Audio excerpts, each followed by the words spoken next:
სამყაროს განვითარების მეორე სცენარს ქვია Big Crash, დიდი შეკუმშვა. ეს არის სცენარი, სადაც უნდა განვიხილოთ ალბათობა, რომ თუ გრავიტაცია მოიმატებს და ბნელი ენერგია შესუსტდება, მაშინ რა მოხდება? ან თუ უბრალოდ ბნელი ენერგია დაიწყებს შესუსტებას.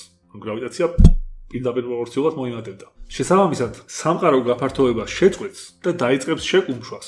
გალაქტიკები ისევ დაახლოვდებიან. სივრცე შეიკუმშება საკუთარ თავში. შეიძლება მოხდეს ისეთი რაღაც, რასაც დიდ აფეთქებას ეძახიან, ოღონდ უკუღმა.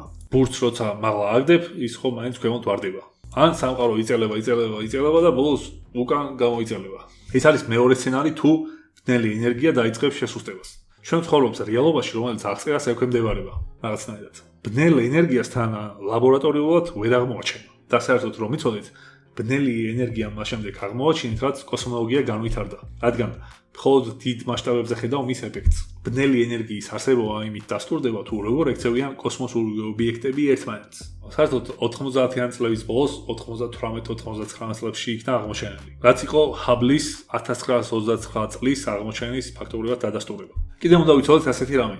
როცა მეცნიერები ამბობენ სიტყვა არაფერს, არაფერი არ არის ჩვეულებრივი სიტყვა, რომელიც არაფერი და არაფერს არ ნიშნავს. არაფერი ნიშნავს რაღაცას, რასაც აქვს ყველა სტანდარტული მახასიათებელი ნული. ანუ არ გააჩნია ინფორმაცია, არ გააჩნია ენერგია, არ გააჩნია სიგრძე, სიგანე, წონა. ანუ ჩვენ რასაც ვიყენებთ აღსაწერად რაღაცეების, ანუ ეგენი აქვს ნული, მაგრამ იმას არ ნიშნავს, რომ მართლა არაფერია. ტერმინია თვითონ, როცა ამ თემებზე ვსაუბრობთ მაგ შემთხვევაში.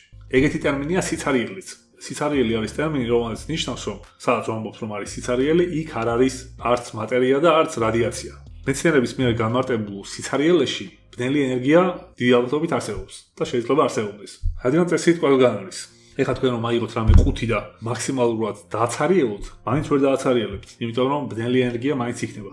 მეორე სცენარი Big Crash, რომ შევაჯამოთ, ბოლოს ყველაფერი მიზიდება და უკან შეეტაკება ერთმანეთს.